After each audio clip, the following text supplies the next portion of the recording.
Welcome Yeah. in. Welcome in on a Wednesday. We got the 30-minute format for you guys. We're going to try to knock a solid, but tight format show out for you. We're getting spoiled by these hour longs. And again, thank you to Bo with surprising us last Wednesday with that extra 30 minutes. But thank you guys for joining us as always. We are here and we are going to take you through all the best and the rest of what's going on in the sports world. Tyler, how you doing this evening? I'm not Tom Brenneman, so I'm doing pretty good right now. How's your day going today? Yeah, better than Tom Brenneman. So yeah. That's some late breaking news that we might have a chance to touch on. I think we got to get to that at some point because that was at some point in time we got to at least break it up. It was very intense to watch that. That was like real life Brockmire type situation. Yes. But Thank you guys for joining us again. And right in the thick now of the NBA NHL playoffs. Yep. A lot of baseball going on.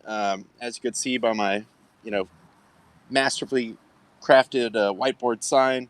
A lot of hand wringing from some media members and old heads in baseball about a couple of young stars, I guess, breaking some kind of code rules in baseball. Out there. Young Marlowe is showing no respect. Again. Yeah, I don't know why I have to go through this again, but we will dive into that. Yeah.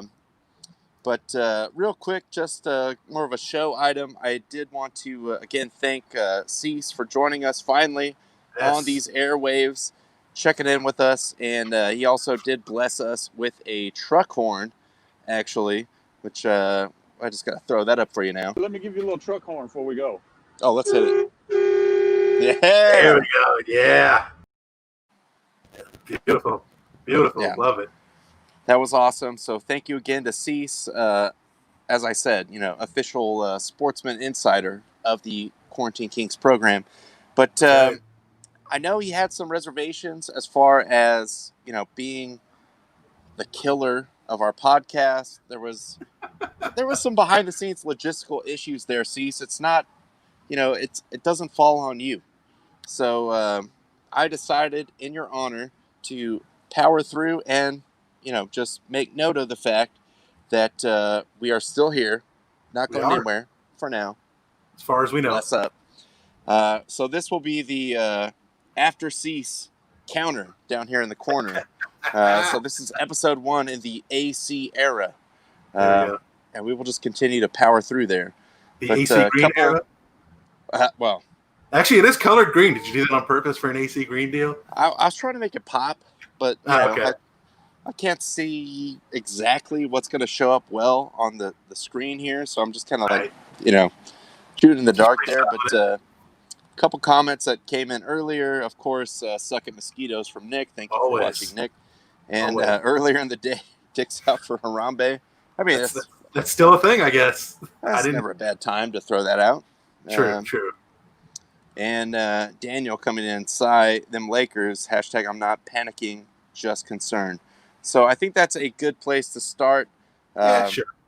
We had and actually I texted Tyler during the day. The number 1 seed in the East loses to the Magic. Well, yeah. I'm not as worried about the Bucks as I am about the Lakers. I'm a Laker fan, but I don't think. I mean, everything had to come together kind of for that Magic game to make that happen. And guys were just hitting shots, and what's his name? Vucevic was just out of control. But the Laker game was rough. It's been a pretty obvious. I mean, it's documented with the stats. They've been one of the worst shooting teams in the bubble since they've gone there. They didn't really have anything really to play for. They had the number 1 seed, and the Blazers, everyone knew, are just coming for that, just trying to get in. So they've pretty much been in playoff mode this entire time. Correct. And Dame is prone to go off from pretty much anywhere. Literally anywhere on the court. They actually said on TNT that I think it was some kind of insane stat from beyond 35 feet. He's shooting 42% on the season. Even pre-bubble. Like, just this is a guy you don't want to mess with. No. But he really didn't have a great game, and I think the Lakers kind of benefited just sort of hanging around, coming back to tie the game, take the lead by 1 or 2 points at some points. Nurkic, I think, getting in foul trouble helped them out, but the Lakers really just cannot shoot. I have to give a shout out here because my first exposure to this was from Frank Ojeda, but obviously from a pre-bubble era. But that pretty much sums up the Lakers' performance right there. LeBron had a stat stuffing line last night, but did anyone really think he ever took over that game? He was there facilitating, doing some of the dirty work, hitting shots when they needed to be made. But again, he was not really shooting well also. And they just let the Blazers hang around. And, last 5 minutes of that game, Dame took over. They started trying to trap him, double team him, like 40 feet from the basket, which is not any kind of conventional basketball defense. But, like, what are you going to do? Just run some guys at him. And then he would just pass off to, even Melo was getting loose, hitting threes. Yeah. So I think the Lakers are not dead in the water, but kind of on high alert right now. If they lose tomorrow, now it's time to sweat. But not the most encouraging performance. I would like to see more out of AD there. Yeah, I completely agree. I kind of watched the game. I figure most cases when you hold Portland to 100 points, like, you probably should win the game. Like, they're not the greatest defensive team. 100 points is kind of on the low end, just kind of, with the way they play, that's kind of on the low end. Oh, yeah. So, defensively, I thought the Lakers did, they played defensively well enough to win. But, offensively, man, it just wasn't there. Like, I really want to see AD, kind of put his dominance in down low. Like, I know he does like to hang out on the wing, throw up a few threes. We were talking before the show, like, when they're winning, he'll go out and take threes, and hey, that's all well and good when you're winning. But when you're trailing, man, you can't be messing around like that. And for the Blazers, again, Whiteside played well, Nurkic played well enough. He got into foul trouble. Melo didn't have the greatest shooting night, but he still contributed enough. Like, it definitely is concerning. I mean, and it's the scary thing is it's not something you can fix quickly. Like, it's not just going to be, I think you said it before the show when we were talking, like, it's not going to be, magically all of a sudden everybody turns on a switch and starts making, 50% of their shots. So, yeah, I'm with you. Like, right now you're annoyed by game one, but whatever. You go into game two. If you lose game two, then you're like, oh, shit, like, this is a real problem. And again, it's not, everyone has said after all these games, whatever series you're following, whatever you're invested in, there is no home court advantage. There's no crowd support behind you. I know they have the video wall, which is pretty cool. I'm going to try to, I don't think I can ever make it onto the Lakers one. There's probably like 1 million people trying to get on that one. I just want to sneak in on like a Heat game or something like that. But again, you're not, I think even Terry Stotts said after the game, it's not like we stole home court, anything like that by winning this game. But it was a nice statement for our guys to kind of stick it out. The Blazers aren't a good defensive team also. All these games they've won to get in to this point, they won by like 3, 5, and it's been like maybe 6 or 7 points. 28. Like, it's been super high scoring. So, as far as like just defenders, of course, favorite of the show, young Whiteside, he is a rim protector and one of the best shot blockers in the NBA, but eats up the glass and everything like that. But he's also prone to foul trouble. I just thought the Lakers probably would have got blown out in that game if Nurkic was not in foul trouble also. And some of those fouls on him, just full disclosure, I thought were kind of questionable. So, some red flags there for the Lakers. We kind of were thinking that. I don't want to harp too much on just this one game, but it's just, more personal for me being a Laker fan. Sure. I'm not exactly confident right now. But we'll just leave it at that. But tomorrow night should be very interesting to see and hopefully we get a little more AD. Just like Tyler said, going down low, doing work. You can't really guard AD if he No. does what he.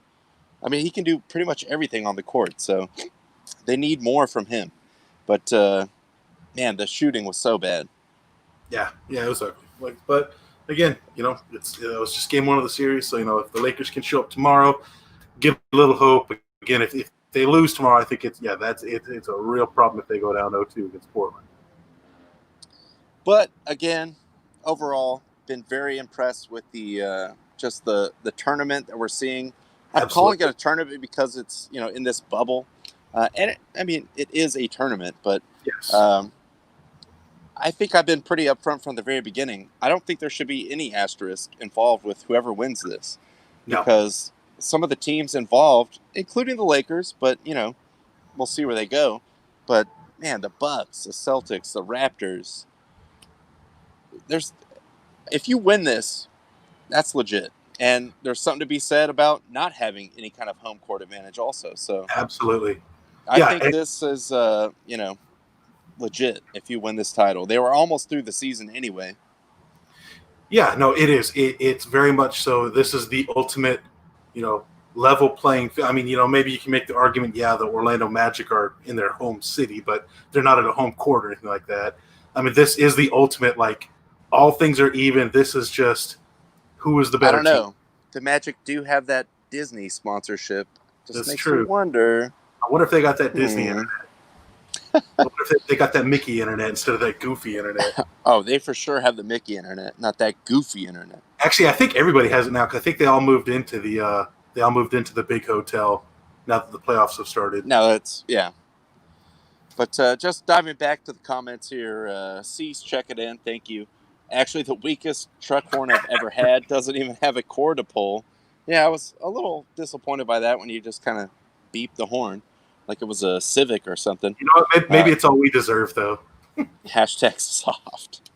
Thanks for the AC. I'm honored. Yes, we will continue to rock the AC. And I don't know if you're a Laker hater, but also I'm not a Damian Lillard hater. He's fun. He's fun. He's been wildly entertaining, and some of the shots that he's pulling off, especially like in the seeding games or whatever, like the initial games in the bubble, were just like, there's no defense for that. Like if he's going to make that shot, and he was hitting those, with 5 minutes left in the fourth quarter last night against the Lakers, so you can't trap a guy or double team him 40 feet from the basket. I mean, there's still NBA players that are going to be wide open, and in a desperate attempt, Vogel started running guys at him, but he was still hitting those. And then you see even Carmelo getting loose. Hey, Carmelo's had a surprisingly good year with the Blazers. He's been kind of rejuvenated a little bit. I've enjoyed it. I'm enjoying the Carmelo-sans. Yeah. I've never really had any personal dispute with Carmelo. No. I've always enjoyed his career, and as a Patriot, he's one of the best international basketball players of all time. True. So, fair point. Repping Team USA. Fair point. Well, so you mentioned exciting young players. How about Dame? Let's kind of jump sports here and talk about another exciting young player that's causing some apparent controversy, and that is of course the San Diego Padres shortstop Fernando Tatis Jr., who caused a bit of a stir the other day when they were up by 7, I think, in the 8th inning against the Rangers. He had a 3-0 count, takes a hack at a pitch away, puts it over the fence for the grand slam, to which the Rangers apparently were taking umbrage with, because there's of course, one of the famous unwritten rules of baseball, those legendary, that when you're up big, you don't swing on a 3-0 count, which I've been pleasantly surprised with how many people are coming out saying like that's just stupid. Like I feel like the kind of it's like 98-2, and it may even be worse than that as far as like people that think that's stupid versus people defending the unwritten rule of baseball. But Ronnie, what were your thoughts on it? Well, my first thought was, because my phone was blowing up because I cannot turn off the notifications from the fan home of the Padres radio account. I was like, getting that hashtag Padres Twitter all the time. Just the immediate, like, visceral reaction was like, I mean, you probably should take on 3-0 in that situation. So I don't get why you guys are all freaking out. But then I found out that, the true story there. And a little bit of a unfortunate look for, I guess, veteran baseball man and Jace Tingler, the Padres manager, but rookie manager of a big league team. Kind of just threw him under the bus, pretty much, with his basically apologizing to the Rangers. Like, I told, it's a learning experience. I was like, okay, that's not great, but whatever. Then he doubled down. It was like, we're not trying to show anyone up here. It's not the way that, we play the game. It's just like, dude, I'm done with the unwritten rules. I'm so done. And baseball is a team that's trying to find, or a sport that's trying to find its place in the TV world. Sure. Connecting with young people. And all this, like, unwritten rule stuff is just not the way to get there. Juan Soto had a home run earlier that night where I guess the pitcher took a little umbrage to it, that he was looking at it too long and yelled at him. And he was kind of wrapped up in this whole thing. Just celebrate the biggest stars. Like Tatis and Soto. Soto's 20 years old, right? Yeah. Tatis is a hair over 21. Right. So it's like these guys are going to be the face of the league. And everything they do is exciting. So I don't know why there has to be some kind of, hemming and hawing about, oh, well, that's disrespecting the game and this and that. I had no problem with what Tatis did there. He's astronomical talent. And, I mean, this is coming from two Dodger fans here. Oh, yeah. Fully accepting that this guy is going to be a huge problem for the Dodgers. He already is. Like years and years to come. He's probably the favorite for MVP right now. Like, as well, he should based be on the numbers. Yeah. But yeah, there was, like I said, a lot of hand wringing there. I like that ESPN put the graphic up earlier today. We found the unwritten rules, and they're all blank. And they threw in the modern era since 1900. And pretty much everyone of note came to his defense, including Johnny Bench, also sticking up for him, one of the, arguably the greatest catcher of all time, who would, definitely side with a pitcher for some of these things. But he had no problem with it. And Trevor Bauer also just hit him with the breakdown. Only thing he did wrong was apologize. Stop that. And I agree. I think anything that makes baseball more interesting and marketable, they got to stick with that. And, old school guys getting the red ass, whatever, they threw behind Machado's head right after that. It's just, why? Like, what are you hanging on to here? I also liked, and I don't know if you have the clip of, but the Jeff Passan tweet about his thoughts on the unwritten rules. Let me see if I have it here. But he basically said the reason the rules are these are unwritten rules is because when you write them down and look at them, you realize how ridiculous they are. Like, yeah, these aren't. This isn't Little League. This isn't high school where it's like, there's pouring it on at the lower levels. I get that. Like, these are professionals. These are adults. These are paid baseball players. If you don't want the guy to hit a home run on a 3-0 groove pitch, don't fall down 3-0. Throw him a breaking ball. And I guess I just don't understand the point of, don't swing at 3-0. Like, especially in these modern days where bullpens ERAs are through the roof, partly because guys are just, bullpen players are throwing 100 miles an hour straight balls, and players are swinging for the fences with the launch angles and all that. So it's like, was it just last year or 2 years ago, the Padres blew a 10-run lead. Their bullpen has been terrible this year. Like, a 7-run lead can just in one inning can be gone. Like, this isn't, 1960, 1970, where if you were up 7 runs, like, that's it. There's no chance the team has to come back. Like, teams will come back from 7 runs. That's not the big lead that people think it is anymore.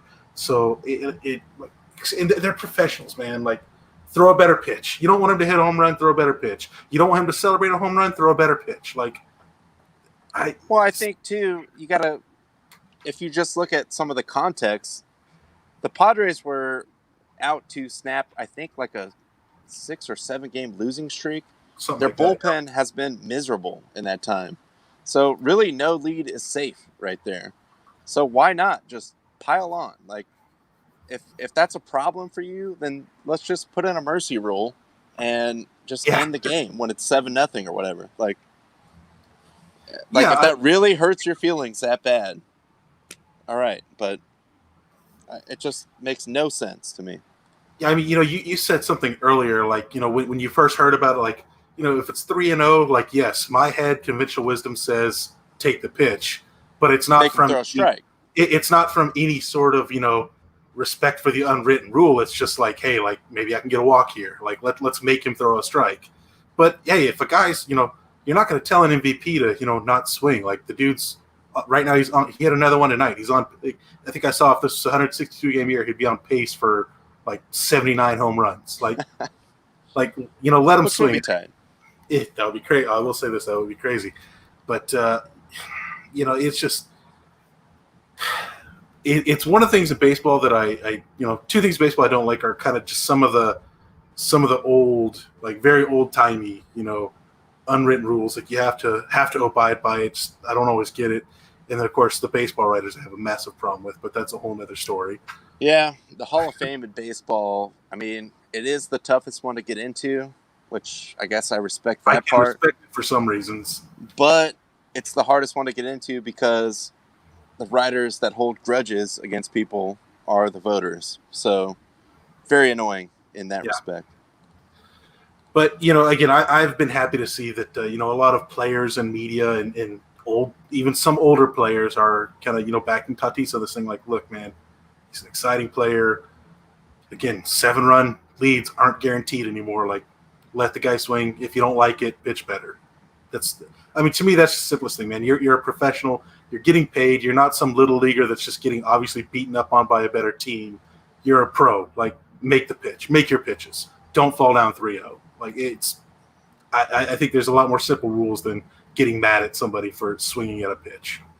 I thought and I think it's Woodward, the Rangers manager, his sort of explanation, not really, afterwards, kind of fell on deaf ears because he sort of teed it up by, these are the young guys. Like, yeah, we were all brought up to play this way, whatever, but it's being challenged now, so we have to kind of embrace that. But then you saw him on the top step after the grand slam, just visibly upset. Yeah. Even behind the mask. And then, of course, right after that, Machado gets a pitch thrown behind his head, and then he says, well, as a group, we were upset about it. It's like, dude, so you are that guy then? Like, just play better. Like, don't put yourself in that spot. Like, Tatis is there to do a job, which is to score as many runs, make as many things happen as he can for his team. And he just beat you. Like, 7 RBIs off you guys. Step it up. Like, if you expect him to lay off on a 3-0 groove pitch, does that mean that your batters are going to stop trying because, like, there's such a big gap? Like, is that what's, like, can we expect that? Also, I do like that, like, we all grew up around the game. Like, Fernando Tatis Jr. Probably spent more time in a clubhouse than 99% of us because he grew up around his dad, Fernando Tatis Sr. So he's been in the clubhouse. He knows what the rules are. He knows what you can get away with. Like, that whole thing kind of, we grew up around the game. That makes me laugh because it's like, no, he probably has been around the game just as much as you, just based off of his life. And I heard a couple, like, post-game interviews with him. Everything is, like, on Zoom now. There's no, face-to-face. But he was like, yeah, I'm aware of the unwritten rules. I mean, in that case, there was a take sign on. I missed it.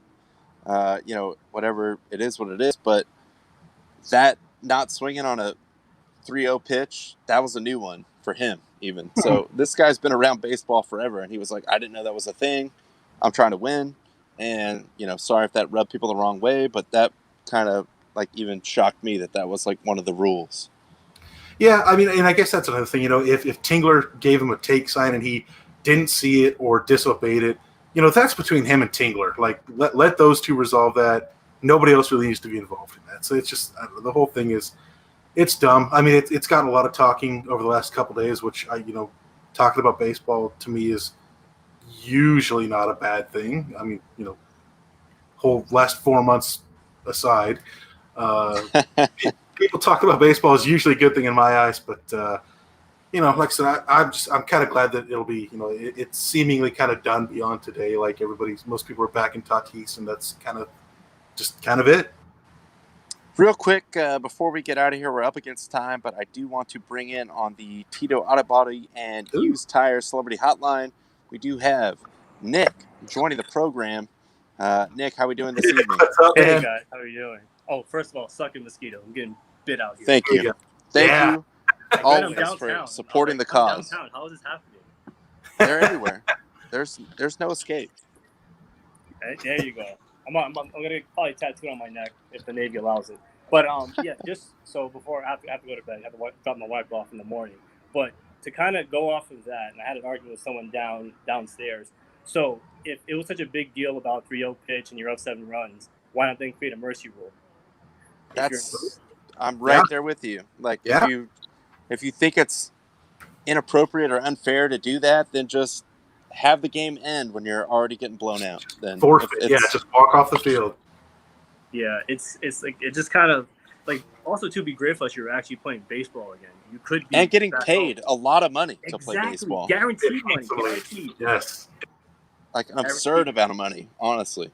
Yeah, I was just like some people were like, oh, like back to the unwritten rules, like like you have to, it's just love for the game. I was like, no, like who was the hitting home run is love for a game, I think.